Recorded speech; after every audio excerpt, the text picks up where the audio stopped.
Hello friends, इस video में हम चर्चा करेंगे भारतीय संविधान के भाग 2 जो नागरिकता से संबंधित है। नागरिकता से संबंधित पूरा डिटेल से हम इस वीडियो में चर्चा करेंगे। इसी वीडियो में हम जानेंगे कि भारत में नागरिकता प्राप्ति संबंधी क्या प्रावधान है और इसी वीडियो में जानेंगे कि भारतीय नागरिकता समाप्त करने का क्या प्रावधान है हमारे संविधान में।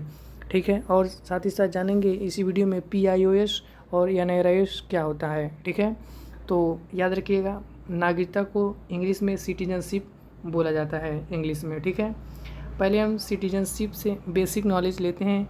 एग्ज़ाम में क्या क्या बेसिक सिटीजनशिप से प्रश्न बनते हैं उन्हें हम पहले चर्चा करते हैं। देखिए, जो याद रखिएगा, पहले जो सिटीजनशिप है ये हमारे भारतीय संविधान में उल्लेखित है। ये भी प्रश्न पूछा जाता है कि जो भारतीय नागरिकता है यह किस भाग में उल्लेखित है, भारतीय संविधान के किस भाग में उल्लेखित है, तो आप बताएंगे भाग 2 में यह उल्लेखित है।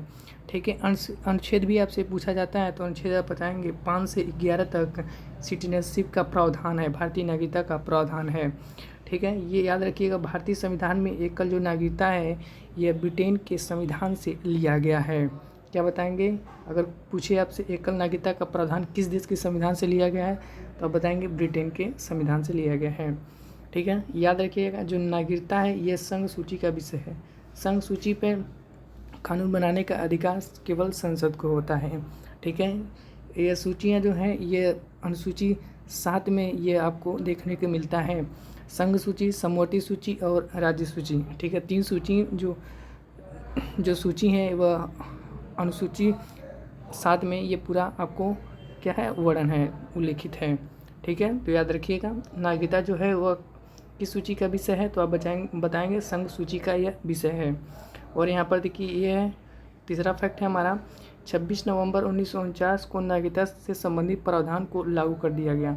ठीक है, जो जितने भी नागरिकता से संबंधित जो प्रावधान थे वो 26 जनवरी 1950 को क्या किया गया था, लागू किया गया था। तो यहाँ पर यह देखिएगा, नेक्स्ट पॉइंट है संविधान के भाग 2।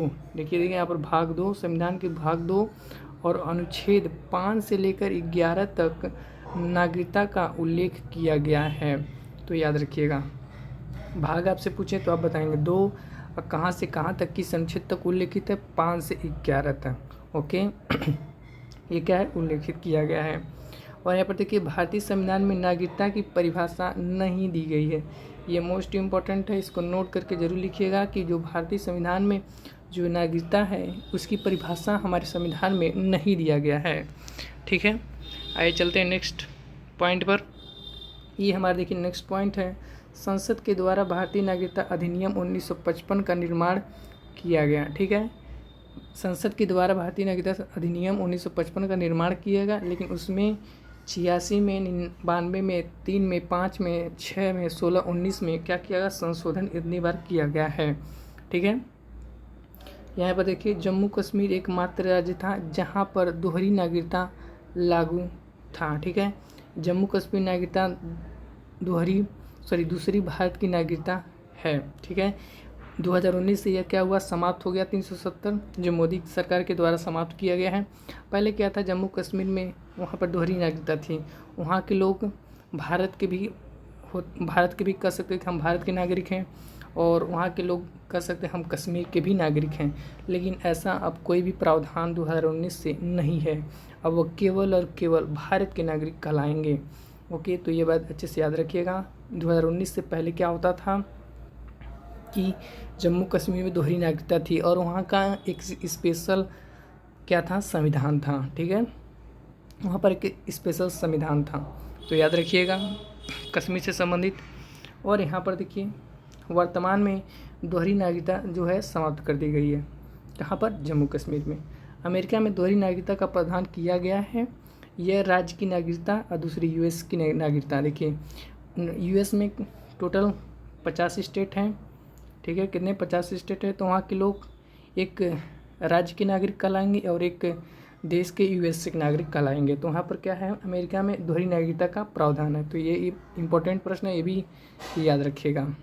आइए चलते हैं नेक्स्ट पॉइंट पर।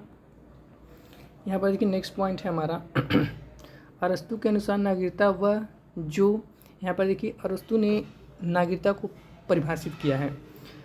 अरस्तु के अनुसार नागरिकता वह है जो विधायिका, कार्यपालिका, न्यायपालिका एवं प्रशासन आदि में सक्रिय रूप से भाग लेते हैं। ठीक है, ये जो विधायिका, कार्यपालिका, न्यायपालिका हैं और प्रशासन में आदि में सक्रिय रूप से भाग लेते हैं तो वे नागरिक कहलाते हैं। याद रखिएगा, विधायिका, कार्यपालिका और जो न्यायपालिका होते हैं, ठीक है,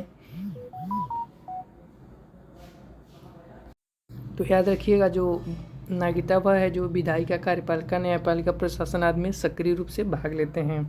ये भी बात याद रखिएगा, जो विधायिका, कार्यपालिका और न्यायपालिका तीनों हैं, ये भारत के 3 स्तंभ हैं। ठीक है, कमेंट बॉक्स में बताइएगा कि चौथा स्तंभ किसे कहा या माना गया है। ठीक है, विधायिका क्या होती है? कानून बनाती है। कार्यपालिका कानून को लागू करता है और जो न्यायपालिका है जो कानून का उल्लंघन करता है उसे दंड देता है। ठीक है, यहाँ पर देखिए नेक्स्ट पॉइंट है, यूनानी में मुख्यतः 4 प्रकार के लोग निवास करते हैं। एक नागरिकता, जो वहाँ खुद लोग रहते हैं, और विदेश की नागरिकता, विदेशी नागरिकता, स्त्री, दास और गुलाम। ठीक है, वहाँ पर 4 प्रकार का है। ठीक है, यूनानी में मुख्यतः 4 प्रकार के लोग निवासी करते हैं। ठीक है, और यहाँ पर देखिए नेक्स्ट टर्म हमारा है, यहाँ पर देखिए PIOS है। ठीक है, ये आपके पास आ गया भारतवंशी या भारत के मूल व्यक्ति। ठीक है, यहाँ पर देखिए PIOS क्या होता है, यहाँ पर देखिए पॉइंट है, वह भारत का नागरिक जो, इसकी परिभाषा है, वह भारत का नागरिक जो भारतीय नागरिकता त्याग कर किसी अन्य देश की नागरिकता ग्रहण कर लिया हो तो वे सभी भारतवंशी भारतीय मूल के व्यक्ति कहलाते हैं। जैसे में कोई भी व्यक्ति भारत का हो, जैसे में मान लेते हैं अक्षय कुमार, तो अक्षय कुमार अगर जाके मान लीजिए किसी भी देश में या तो अमेरिका में या किसी भी देश में अगर जाकर वहाँ की नागरिकता ले लेता है, ठीक है, भारत का नागरिकता त्याग कर और जाकर दूसरे देश की नागरिकता, अन्य देश की या किसी भी देश की नागरिकता अगर ग्रहण कर लेता है तो वह सभी के सभी या अक्षय कुमार भारतवंशी या भारत के मूल व्यक्ति कहलाते हैं। ठीक है, वो भारतवंशी कहलाते हैं। ठीक है, तो आपसे कोई पूछे भारतवंशी या भारत के मूल व्यक्ति कौन होते हैं, किसे कहा जाता है, तो ये इसकी परिभाषा है। ठीक है, और इसी में देखिए जैसे में कौन कौन से हैं जो भारत की नागरिकता जो त्याग कर दूसरे देश की नागरिकता ग्रहण किए हैं। सुनीता विलियम, माधुरी दीक्षित, बॉबी जिंदल, अक्षय कुमार और प्रियंका चोपड़ा ने क्या किया है, भारत की नागरिकता त्याग कर अन्य देशों की नागरिकता ग्रहण किया है। ठीक है, याद रखिए जो अक्षय कुमार है, अक्षय कुमार कनाडा देश का यह नागरिकता ग्रहण किए हैं।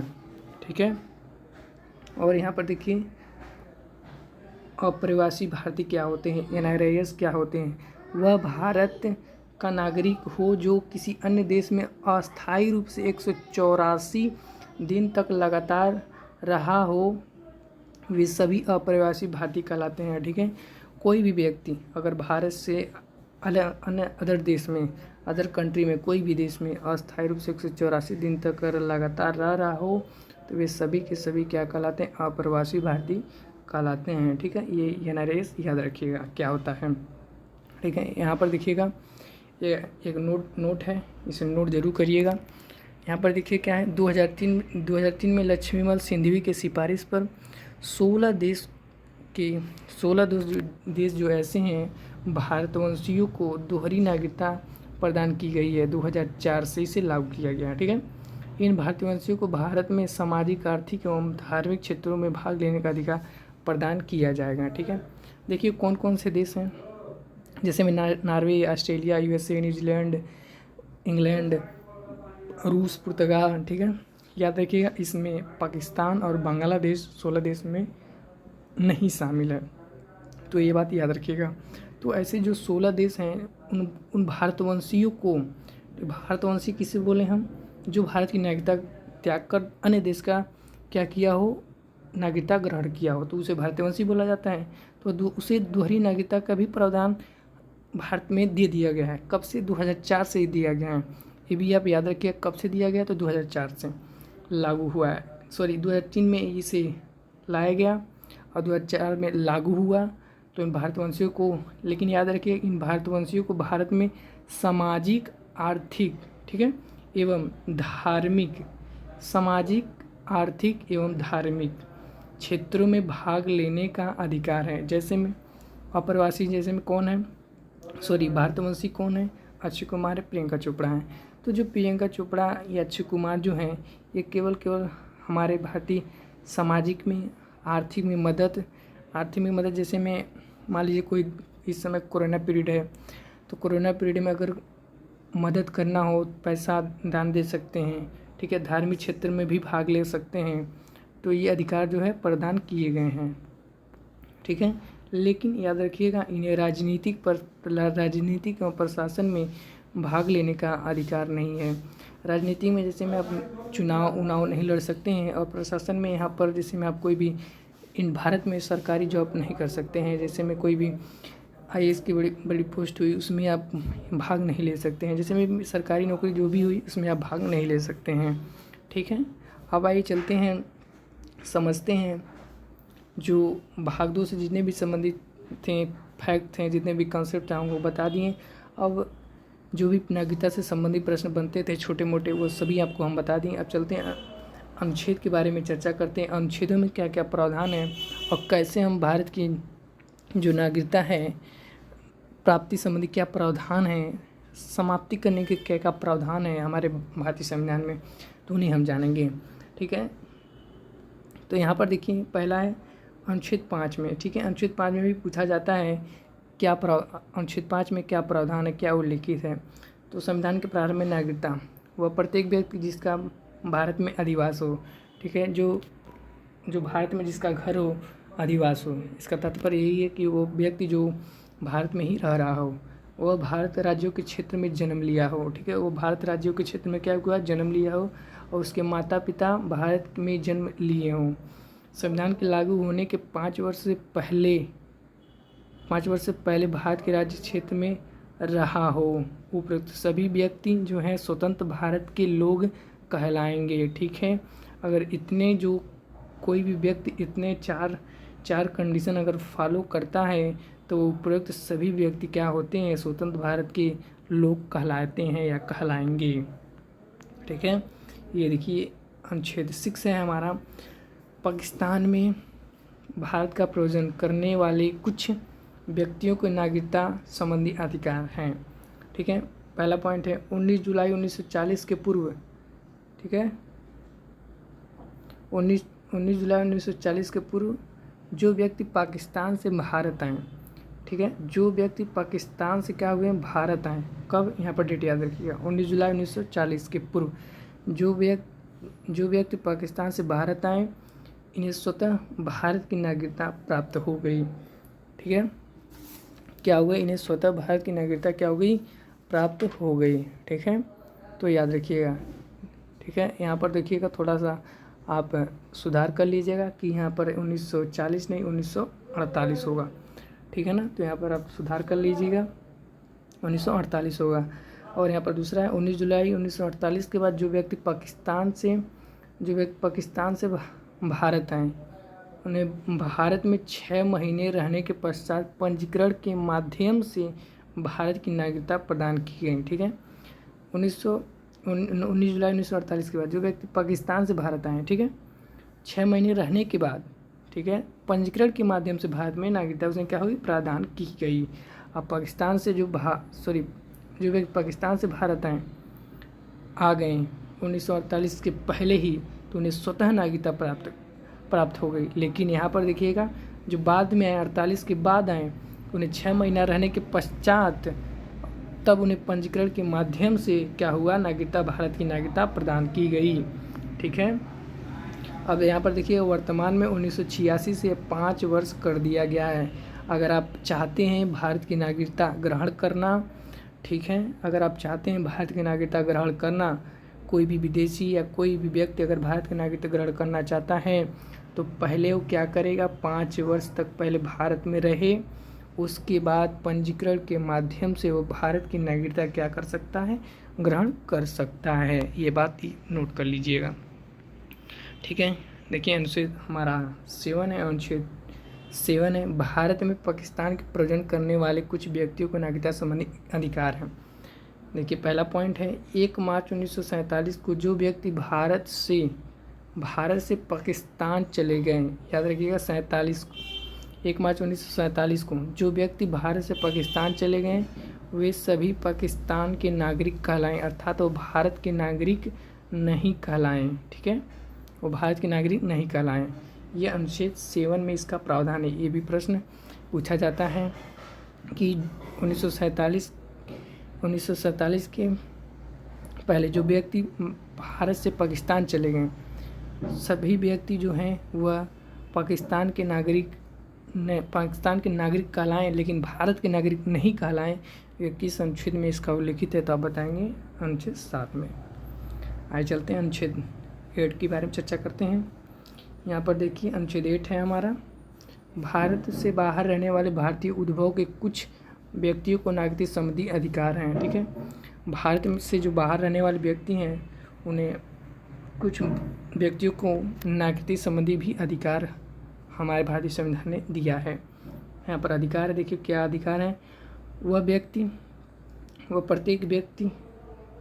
प्रत्येक व्यक्ति जो किसी देश में अस्थायी रूप से रहा हो तो उसे माता पिता, दादी दादा, नानी नानी आदि, और यहाँ पर आदि 1935 के भारत शासन अधिनियम के तहत परिभाषित वह व्यक्ति पंजीकरण के माध्यम से भारत की नागरिकता क्या कर सकता है, प्राप्त कर सकता है। ठीक है, यहाँ पर देखिएगा कोई भी व्यक्ति भारत से रहने वाला जो व्यक्ति है वो भारत से क्या हो रहा है, बाहर रह रहा है। कोई भी व्यक्ति अगर भारत से बाहर रह रहा हो लेकिन उसके माता पिता या दादी दादा या नानी नाना जो हैं कोई भी क्या है वो उसका जन्म या अस्थायी रूप से भारत में रहा हो तो उसे क्या होगा, 1935 भारत शासन अधिनियम के तहत ये परिभाषित है कि वो व्यक्ति पंजीकरण के माध्यम से भारत की नागरिकता ले सकता है। याद रखिएगा उसे 5 साल रहने की ज़रूरत नहीं है, वो चाहेगा तो तुरंत पंजीकरण के माध्यम से क्या कर सकता है, वो भारत की नागरिकता ले सकता है। ठीक है, तो याद रखिएगा। यहाँ पर देखिए अनुच्छेद हमारा 9 है। अनुच्छेद हमारा 9 क्या है, कह रहा है कि अनुच्छेद 9 है, भारत का कोई भी नागरिक किसी अन्य देश की नागरिकता स्वेच्छा से ग्रहण करता है तो वह, देखिए यहाँ पर है कि भारत का कोई भी नागरिक किसी अन्य देश की नागरिकता अगर स्वेच्छा से ग्रहण करता है तो भारत का नागरिक नहीं कहलाता है। ठीक है, वो भारत का नागरिक नहीं कहलाएगा या उसकी नागरिकता समाप्त हो जाएगी। ठीक है, अनुच्छेद 5, 6, 8 के तहत भारत का नागरिक नहीं कहलाएगा। ये बात याद रखिएगा। ये भी प्रश्न एग्जाम में पूछा जाता है कि कोई भी व्यक्ति दूसरे देश का नागरिकता ग्रहण कर लिया है, ठीक है, तो उसका नागरिकता समाप्त हो जाता है तो भारत का नागरिक नहीं कहलाता है। किस अनुच्छेद के तहत वो भारत का नागरिक नहीं कहलाएगा, तो ये क्या होते हैं, ऑप्शन में 3 अनुच्छेद देकर आपसे पूछा जाता है, तो 5 और 6 बताएंगे आप, इसके तहत भारत का नागरिक नहीं कहलाएगा। आइए चलते हैं, नेक्स्ट अनुच्छेद है हमारा, अनुच्छेद हमारा 10 है, नागरिकता के अधिकारों का बना रहना। ठीक है, यहाँ पर देखिए क्या है, कोई भी व्यक्ति नागरिक का नियम एवं शर्तों का पालन करता है, संसद के द्वारा नागरिकता से संबंधित कोई भी विधि बनाया जाता है। याद रखिए संसद ही यहाँ पर क्यों है, राज्य क्यों नहीं है, तो याद रखिए जो नागरिकता है वह हमारा संघ सूची का विषय है। तो संघ सूची का विषय है तो केवल और केवल सिटीजनशिप पर अगर कोई भी कानून बनाना होगा तो संसद ही केवल बना सकता है, राज्य हमारे जो है वो कानून नहीं बना सकते इस पर। तो नागरिकता से संबंधित विधि बनाया जाता है तो उसके अधीन उस व्यक्ति के नागरिकता का अधिकार सदैव बने रहेंगे, अर्थात संविधान के अनुसार भारत के नागरिक कहलाएंगे। ठीक है, अब क्या करेंगे, जो संसद के नागरिकता संबंधी जो विधि बनाए जाते हैं उन्हें उस व्यक्ति को अधिकार जो है सदैव कानून को मानना पड़ेगा, उसको एक्सेप्ट करना पड़ेगा, उसको अधिकार क्या होंगे, सदैव बने रहेंगे। ठीक है, और यहाँ पर देखिए अनुच्छेद हमारा 11 है, लास्ट अनुच्छेद है, अनुच्छेद 5 से 11 तक है हमारा नागरिकता का संबंधी प्रावधान। तो याद रखिए लास्ट अनुच्छेद है, इसके तहत नागरिकता से संबंधित कोई भी नियम कानून बनाने का अधिकार जो है संसद को प्राप्त है। ठीक है, नागरिकता से संबंधित कोई भी, देखिए ये भी एग्जाम में पूछा जाता है कि नागरिकता से संबंधित कोई भी नियम कानून बनाने का अधिकार संसद को प्राप्त है, ये किस अनुच्छेद में उल्लेखित है या किस अनुच्छेद में चर्चा किया गया है, तो आप बताएंगे अनुच्छेद 11 में। जैसे संसद के द्वारा भारतीय नागरिकता अधिनियम 1955 का है निर्माण किया गया, किसके द्वारा? संसद के द्वारा। ठीक है, ये भी प्रश्न एग्जाम में पूछा जाता है, याद रखिएगा। और यहाँ पर देखिए नागरिकता की व्यवस्था क्या है। संविधान के प्रारंभ पर नागरिकता, संविधान के प्रारंभ नागरिकता 26 जनवरी 1950 के पश्चात। ठीक है, तो यहाँ पर देखिएगा कुछ यहाँ पर अधिवास के द्वारा, जन्म के द्वारा, भारत में रहने वाले भारतीय उद्भव कुछ व्यक्ति नागरिक संबंधी अधिकार हैं। और यहाँ पर देखिए जो मोस्ट इम्पोर्टेंट है वो यहाँ पर है, देखिए। ठीक है, यहाँ पर देखिए मोस्ट इम्पोर्टेंट है कि संसद नियम आधार पर भारतीय नागरिकता समाप्त कर सकती है। ठीक है, संसद किन किन आधारों पर क्या कर भारत के लोगों की नागरिकता समाप्त कर सकती है, वो पॉइंट टू पॉइंट हम यहाँ पर देखिए नोट किए हुए हैं, तो आप इसे नोट कर लीजिएगा। और यहाँ पर जो है, यहाँ पर जो देखिए जो नागरिकता संबंधी प्रावधान है ये यहाँ पर है कि ठीक है, यहाँ पर देखिए जो कौन कौन से व्यक्ति जो क्या है भारत की नागरिकता ग्रहण कर सकते हैं, वो पॉइंट है कि क्या क्या करके आप ये नागरिकता भारत की नागरिकता ग्रहण कर सकते हैं। तो पहले हम समझते हैं कि भारत की नागरिकता कैसे ग्रहण की जाती है। तो पहला पॉइंट है जन्म के आधार पर नागरिकता प्रदान की गई है। ठीक है, जन्म के आधार पर भी आप नागरिकता क्या करते हैं, ग्रहण कर सकते हैं। रक्त संबंधी वंश के आधार हो, परंपरा द्वारा नागरिकता हो, पंजीकरण के द्वारा नागरिकता ग्रहण कर सकते हैं। देशीकरण के द्वारा नागरिकता, अर्जित भूखंड या समाविष्ट क्षेत्र द्वारा नागरिकता ग्रहण कर सकते हैं। ठीक है, तो यहाँ पर आपसे ये भी एग्जाम में पूछा जाता है कि भारत की नागरिकता ग्रहण करने के कितने क्या हैं, ये आपके कितने कारण हैं, या कितने कर सकते हैं, एक तरह से कितने माध्यम से आप भारत की नागरिकता ग्रहण कर सकते हैं। तो 5 माध्यम से भारत की नागरिकता आप क्या कर सकते हैं, ग्रहण कर सकते हैं। ये भी एग्जाम में पूछा जाता है कि आप भारत की नागरिकता कितने माध्यम से या कितने विधि के द्वारा आप ग्रहण कर सकते हैं। तो 5 विधि आपके सामने है। ठीक है, ये आप यहाँ पर देखिएगा जो यहाँ पर पंजीकरण माध्यम है ये इम्पोर्टेंट है आपके लिए। ठीक है, ये भी याद नोट कर लीजिएगा। और यहाँ पर देखिए संसद निम्न आधार पर भारत की नागरिकता समाप्त कर सकती है। देखिए कैसे भारत की जो नागरिकता है वो समाप्त की जाती है, समाप्त होती है, वो कौन करता है नागरिकता? देखिए समाप्त अधिकार करने का अधिकार किसके पास है?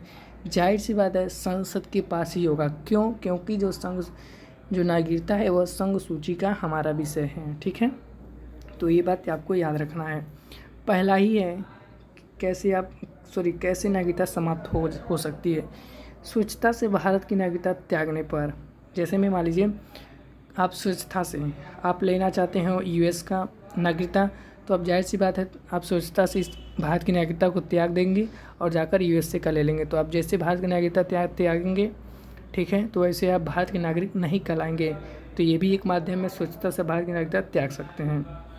ठीक है, किसी अन्य देश की नागरिकता ग्रहण करने पर, ठीक है, किसी अन्य देश की नागरिकता पर ग्रहण कर लेते हैं, जैसे मैं आप यूएसए की नागरिकता आप ग्रहण किए तो आपकी भारत की नागरिकता क्या हो जाती है, समाप्त हो जाती है। तो यहाँ पर देखिए आप ग्रहण कर ले रहे हैं, ठीक है, बिना बताए आपको बिना बताए आपको सरकार को क्या नागरिकता दूसरे देश की ग्रहण कर लेते हैं, तब भी समाप्त हो जाती है। अब स्वेच्छा से आप चाहते हैं त्याग करना भारत की नागरिकता, तब भी ख़त्म हो जाती है। तीसरा है सरकार को सूचना दिए बिना किसी विदेशी महिला एवं पुरुष से विवाह करने पर। ठीक है, मान लीजिए आप जैसे में मान लीजिए प्रियंका चोपड़ा हैं, वो जाके यूएसए में शादी की हैं, तो बिना बताए सरकार को अगर शादी कर लेती हैं तो क्या होता है, उनकी नागरिकता समाप्त कर दी जाएगी। किसके द्वारा? संसद के द्वारा। याद रखिएगा क्या होता है, यह सरकार को इन्फॉर्म किया जाता है। अगर कोई भी भारत का नागरिक अगर विदेश में विदेशी नागरिक से शादी करता है तो वह सरकार को इन्फॉर्म करना जरूरी होता है। अगर नहीं आप इन्फॉर्म करेंगे तो आपकी नागरिकता क्या होती है, समाप्त कर दी जाएगी। ठीक है, किसके द्वारा? संसद के द्वारा। चौथा है हमारा कटिपूर्ण नागरिकता ग्रहण करने पर, आप छल कपल से अगर नागरिकता ग्रहण करते हैं तब भी क्या होती है, आपकी नागरिकता समाप्त कर दी जाएगी। ठीक है, और यहाँ पर देशद्रोही होने पर, ठीक है, जैसे आप देश के साथ गद्दारी करते हैं तब भी चाहेगी सरकार, भारत सरकार, तो आपकी नागरिकता क्या हो सकती है, ख़त्म कर सकती है। संसद आपका नागरिकता ख़त्म कर सकता है। यहाँ पर देखिए 6वां पॉइंट है शत्रु देश के साथ संघ, ठीक है, समझौता व्यापार आदि करने पर, प्रमाणिक पागल होने पर, ठीक है। याद रखिएगा शत्रु देश के तात्पर्य ये नहीं होता है कि शत्रु देश, जैसे में भारत पाकिस्तान के बीच में लड़ाई होती रहती है आए दिन, तो वह हमारे शत्रु देश नहीं है। शत्रु देश का अर्थ ये होता है कि तत्काल में जो युद्ध, जैसे में मान लीजिए प्रेजेंट टाइम में अगर कोई युद्ध हो रहा हो, जैसे में मान लीजिए इंडिया पाकिस्तान, अगर इस समय युद्ध हो रहा हो तो उस समय जो हमारा शत्रु देश होगा तो वो हमारा पाकिस्तान देश होगा, ठीक है। तो शत्रु देश का मतलब ये नहीं होता है कि जो लड़ाई नहीं चल रही हो, जो आसपास के हमारे पड़ोसी जो मुल्क हैं उनके साथ, वो जितने भी पड़ोसी मुल्क हैं वो हमारे शत्रु देश कहलाएंगे। जी नहीं, जिनके साथ अगर लड़ाई चल रही हो उस दौरान, तो वो हमारे क्या कहलाते हैं, उस समय शत्रु देश कहलाते हैं, ठीक है, याद रखिएगा। तो उस समय समझौते आदि पर प्रमाणिक पागल होने पर क्या हो सकता है, आपको क्या हो सकता है, भारत की नागरिकता संसद के द्वारा समाप्त की जा सकती है। साधु या संत आदि पे होने पर भी संसद आपकी नागरिकता समाप्त कर सकती है। 7 वर्षों तक अगर लगातार आप बाहर रह रहे हो कहीं विदेश में बिना इन्फॉर्म किए सरकार को, तो क्या होता है, आपकी भी नागरिकता उस समय भी, इस कंडीशन में भी आपकी नागरिकता क्या की जाती है, समाप्त कर दी जा सकती है।